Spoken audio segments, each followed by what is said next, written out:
नमस्कार सभी को। एक साथी पूछ रहे थे गुस्से पर काबू कैसे पाया जाए, गुस्से को कंट्रोल में कैसे किया जाए। एक बात को समझें, क्या तूफान को कोई रोक सकता है? तूफान से तो तभी बचा जा सकता है जब तुम बादलों से ऊपर चले जाते हो, आसमान में, खुले आसमान में चले जाते हो।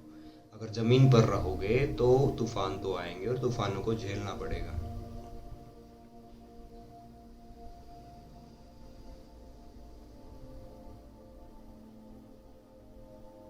आसमान में तुम्हें रहना नहीं आता, तुम्हें रहना आता है ज़मीन पर। तुम ज़मीन से जुड़े हो, तुम प्रकृति से जुड़े हो।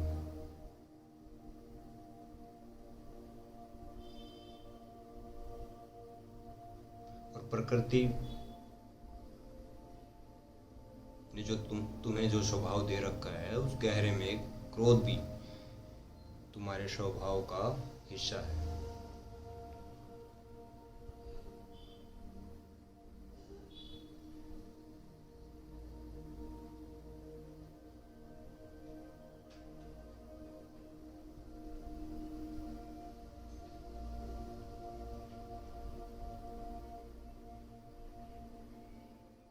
तुम्हारे अंदर बहुत अहंकार भरा हुआ है,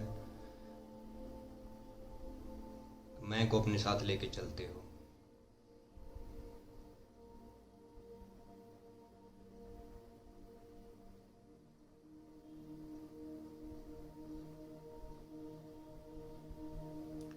कोई तुम्हारे रास्ते की रुकावट बनता है तो तुम्हें ठेस लगती है।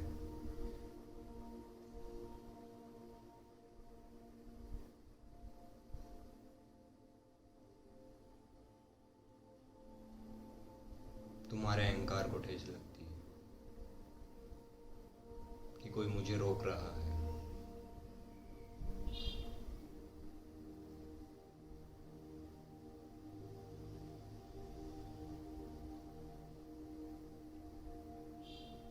फिर जो तुम्हें रोकता है, तुम सामने वाले पे गुस्सा करते हो, क्रोध से भर जाते हो, सारा क्रोध उस पे फूट पड़ता है। सामने नहीं तो पीछे से करते हो।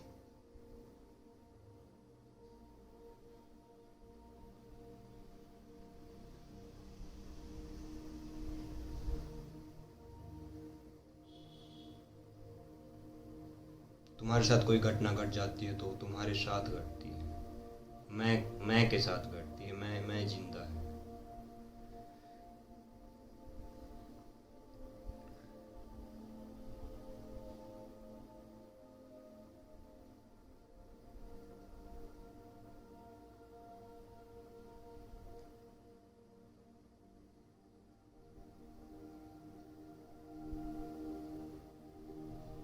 छोटे बच्चे से लगाए हम, छोटे बच्चे को देखो, स्कूल में पढ़ने जाता है।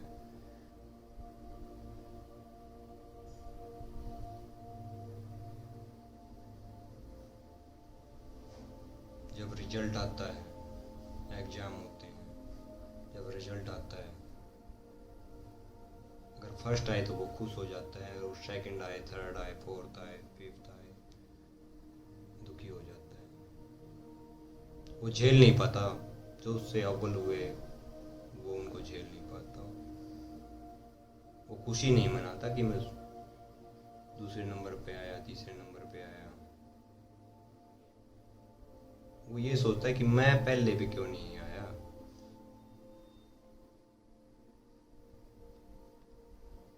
दूसरे से छोटा समझने लग जाता है।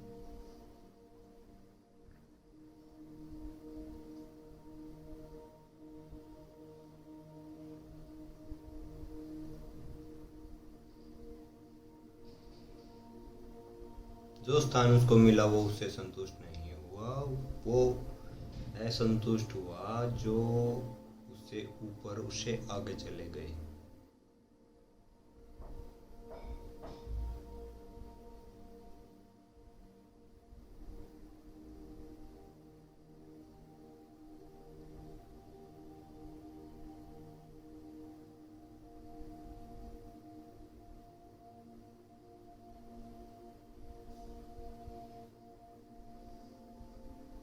बाप को क्रोध उठता है जब उसके बच्चे उनकी नहीं सुनते।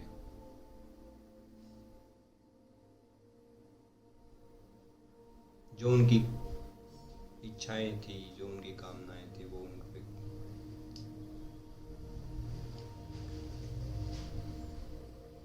उनके बच्चे उन पे खरे नहीं उतरे।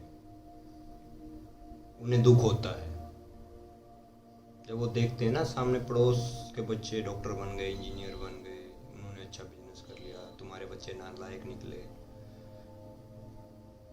जब वो सोसाइटी में बैठते हैं तो उनके पास कहने को कुछ नहीं होता कि मेरे बच्चे क्या कर रहे हैं, और जिसके बच्चे कर रहे होते हैं वो उनका अहंकार तीसरे आसमान पर होता है।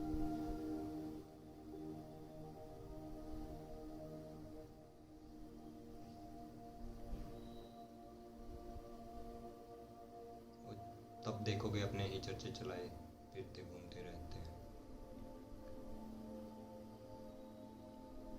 जिसके बच्चे नालायक निकले वो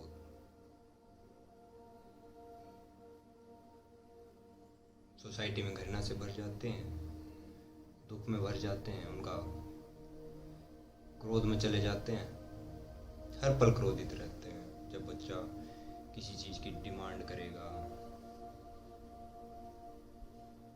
तो उनसे बातें, उनका जो लहजा होता है वो चेंज हो जाता है, उनसे क्रोध से बातें करते हैं, फिर वो उनका स्वभाव चेंज हो जाता है उनके प्रति।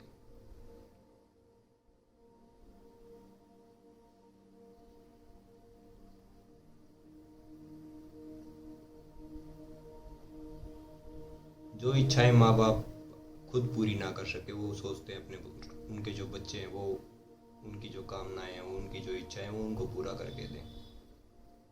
लेकिन वो ये नहीं सोचते कि जो बच्चे हैं उनकी कामनाएं अलग हैं, उनकी इच्छाएं अपनी हैं, वो स्वतंत्र हैं, वो खुद की इच्छाएं पूरी करेंगे कि या तुम्हारी इच्छाएं पूरी करेंगे।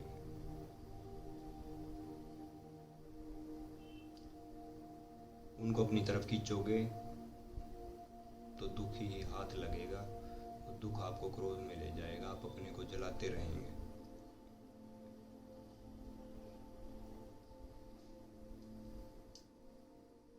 एक पति सोचता है पत्नी उसकी सुने, उसका कहा माने,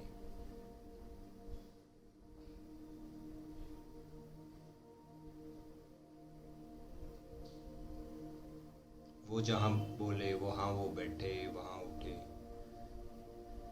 एक पत्नी चाहती है उसका पति उसकी माने।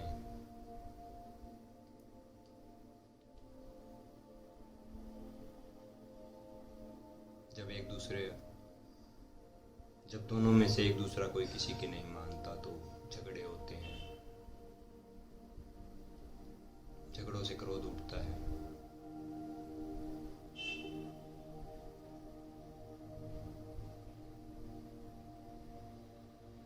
और दोनों के मुख से जो लफ्ज निकलते हैं वो उनको हमेशा संजो के रखते हैं, उनको याद रखते हैं, भूलते नहीं।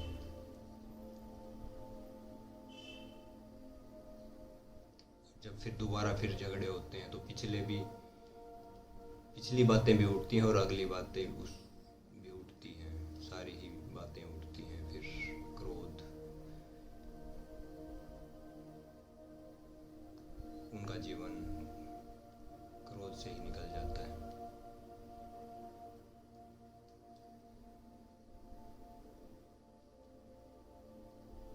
किसी को अच्छे रिश्ते नहीं मिलते, जो उनकी इच्छाएं होती है। एक लड़की की इच्छा होती है कि अच्छा रिश्ता मिले, अच्छा लड़का मिले, सुंदर हो, जिंदगी में सफल हो, काम करता हो, पैसे कमाता हो। एक लड़का चाहता है सुंदर लड़की मिले जिससे वो शादी कर सके।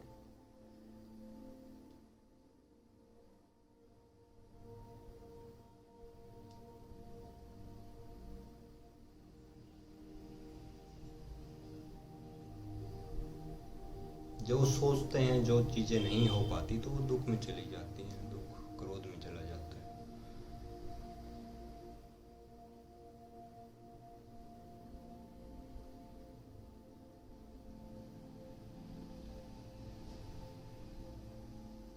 किसी के सपने होते हैं अच्छा घर हो,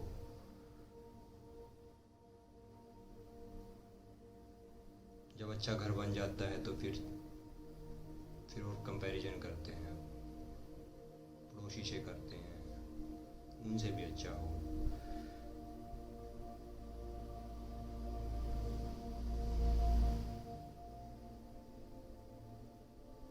आगे आगे की तरफ भागते रहते हैं, दौड़ते रहते हैं।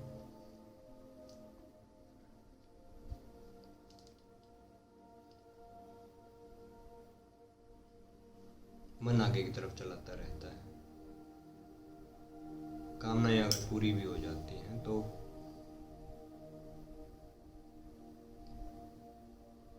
मन नए सफर को खोज लेता है, फिर उस पर दौड़ाता है, उस पर भगाता है।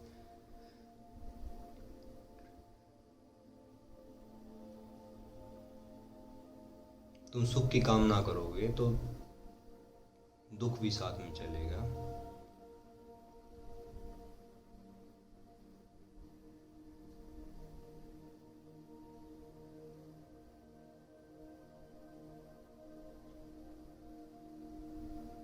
हाँ, जिंदगी में ऐसा हो सकता है जब तुम दुख से भरे हुए होते हैं तो जब तुम दुख से घिरे हुए होते हो तो हो सकता है दूसरे सुखी हों।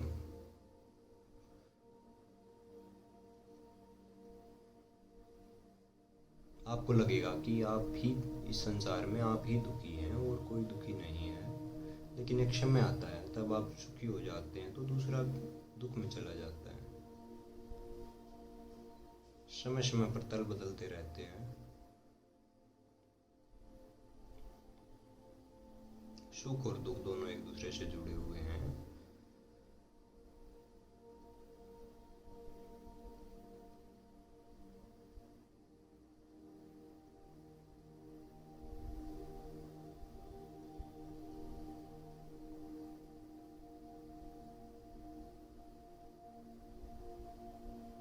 आप देखते हैं कोई आपसे ज्यादा धनवान है तो आप अपने को दुख में ले जाते हैं। आप सोचते हैं मैं क्यों नहीं पैसे कमा सकता, मैं क्यों नहीं अच्छा बिजनेस कर सकता। दूसरे को देखते हैं जिसके पास पैसे हैं, आप उसको देखते हैं कि वो तो बड़ा आनंदित है, वो तो मौज में है, मस्ती में है। लेकिन जिसके पास पैसे हैं उसका अपना अलग से दुख होता है। फिर पारिवारिक दुख होते हैं। जिसके पास पैसे होते हैं हो सकता है उनके पास अच्छा शरीर, स्वस्थ शरीर ना हो, वो फिर उन पैसों को भूल जाते हैं। वो फिर वो स्वस्थ के बारे में सोचते हैं। किसी ना किसी में इस संसार में कोई ना कोई कमी जरूर है।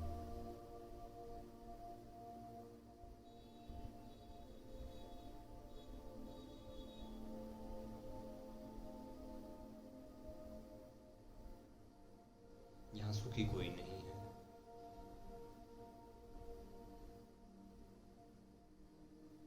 जिसके पास अच्छे पैसे हैं हो सकता है उसके पास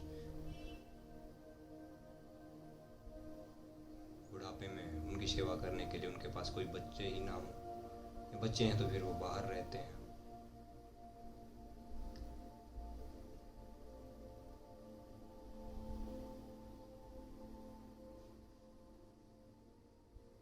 किसी ना किसी के पास हर चीज़ की कोई ना कोई तो कमी जरूर रहती है। आकांक्षाएं किसी की नहीं मिटती।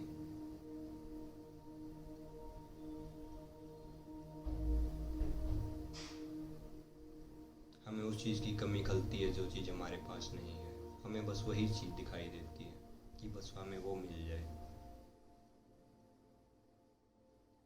जब वो मिल जाती है तो आगे आगे की दौड़ शुरू हो जाती है। फिर हम रुकते नहीं हैं।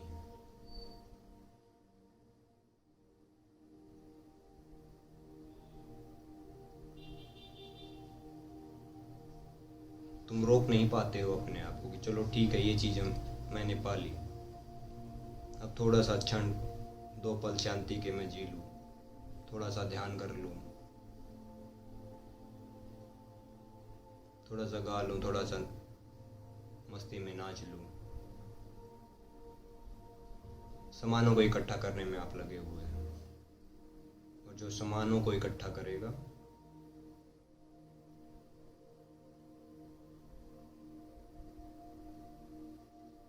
और जो इस जगत में सोचेगा कि मैं जो कहूँ वो मेरा पूरा हो और दूसरे मेरी सुने,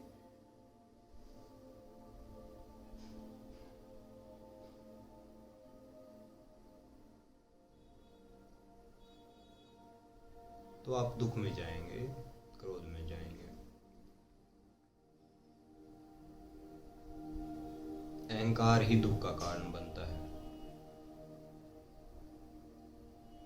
अहंकार को छोड़ दोगे, अपने सिर को झुका लोगे, अपनी गर्दन को कटा लोगे, तो सारे दुख समाप्त हो जाते हैं, सारे क्रोध विलीन हो जाते हैं। आप प्रार्थना से भर जाते हैं।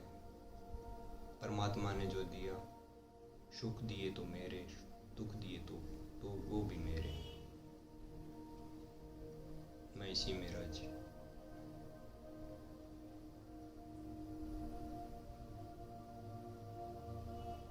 मैंने ही कोई ऐसे कर्म किए होंगे जो जिनका फल मैं भोग रहा हूँ।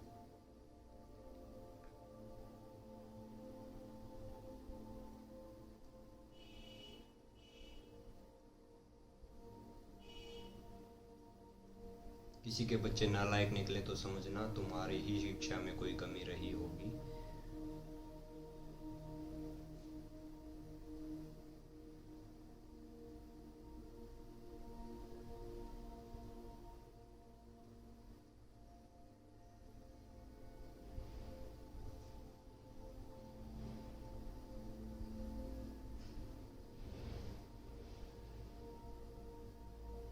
तो सुख की आकांक्षा छोड़ दें। सुख की आकांक्षा छोड़ेंगे तो दुख अपने आप जड़ ही कट जाती है, फिर दुख का जन्म नहीं होता। और जो दुख की डाली पर जो क्रोध के फल लगते हैं वो भी नहीं लगेंगे। आप जड़ को काट दें, आप सुख की ही कामना को छोड़ दें।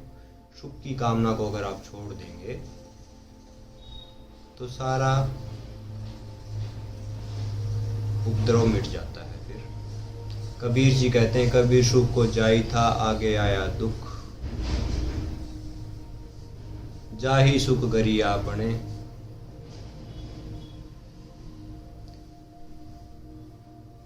हम जाने अरु दुख। कबीर जी कहते हैं, मैं सुख के लिए निकला था, लेकिन आखिर में जब हाथ में जो भी मिला वो दुख मिला। कामना सुख की थी और जब फल मिला उसका वो दुख मिला। तो कबीर जी ने कह दिया, हे सुख तू अपने घर चला जा, मुझे नहीं चाहिए। देख लेंगे मैं और मेरा जो दुख है, हम आपस में मिल बांट के रह लेंगे, हम अपने आप देख लेंगे। सुख अपने घर चला जा, जाही सुख करी आपने।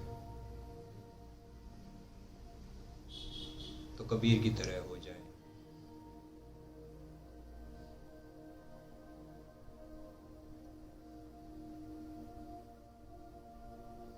या फिर अपने आप को इतना एकदम से ना बदल पाए तो आप दो प्रक्रियाएं आपको देते हैं। मैं आपको दो प्रक्रियाएं देता हूँ, आप दो प्रक्रियाएं प्रयोग करें अपने साथ। जब आप क्रोध से भरते हैं, जब आपको क्रोध उठे,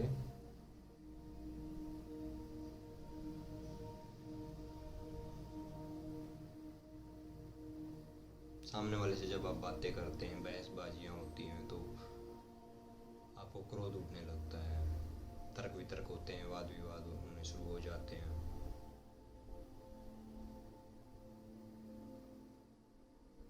आपको क्रोध उठने लगता है। जब भी आप क्रोध उठना शुरू होता है तभी आप अपनी आंखों को बंद कर लें। मत देखें सामने कौन बोल रहा है, बस देखें अपने को। क्रोध के उठते हुए ज्वार को देखें।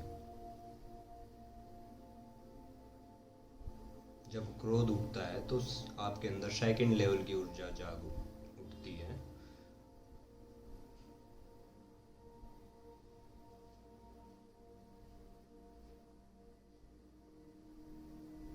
आपकी श्वासें तेज गति से चलने लगती हैं, सामान्य श्वासें नहीं रहती आपकी श्वासें सामान्य से तेज गति तक चली जाती हैं और शरीर गर्म हो जाता है,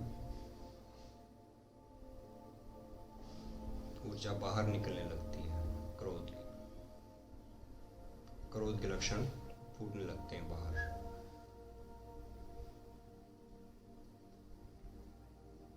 आप महसूस करेंगे जब आप गुस्से में होते हैं तब आपका शरीर बहुत गर्म होता है।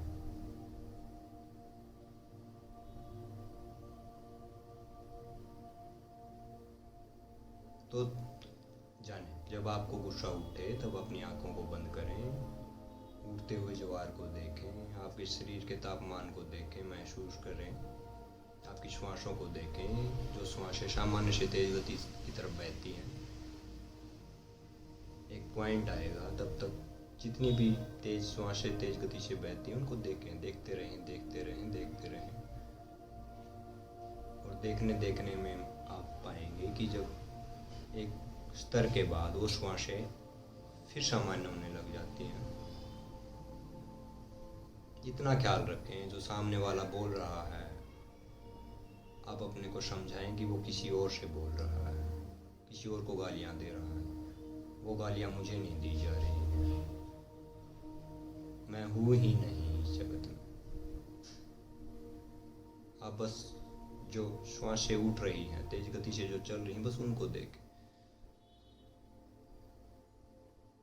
आप अपने अंदर उठते हुए गुस्से को भी देखेंगे, आप उस गुस्से को शांत होते हुए भी देखेंगे। और दूसरा जो प्रयोग है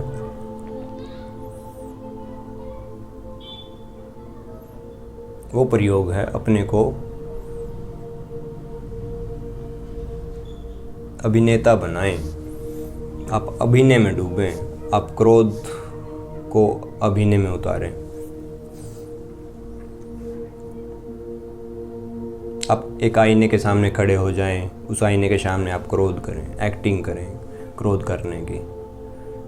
कुछ भी बोलें, जो बोला जाए वो बोलें, या किसी भी परिवार के सदस्य के साथ, मित्र के साथ अचानक से क्रोध करने की एक्टिंग करें।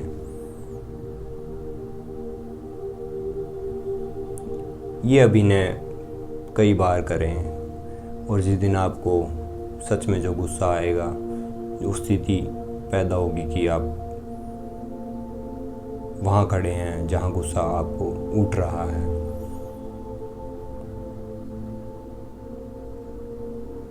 तो उस क्षण भी आप गुस्से को अभिनय में जिएंगे, गुस्से से अपने को अलग कर पाएंगे और गुस्सा एक अभिनय हो जाएगा और आप हंसेंगे, हंसते हंसते बातें करेंगे। सामने वाला गुस्सा करेगा और आप एक अभिनय के तौर पर उससे बातें करेंगे। आप समझ जाएंगे गुस्सा आपका नहीं है, वो गुस्सा ही एक अभिनय बन जाता है। तो ये दो प्रयोग हैं, आप करके देखें, आप गुस्से को समझ पाएंगे।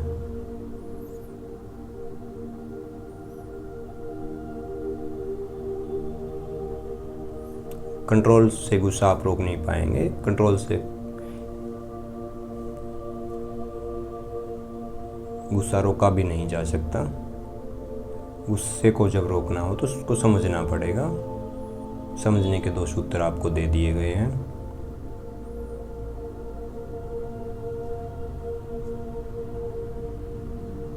तो इन्हें करके देखें, आपको अच्छा लगेगा। धन्यवाद।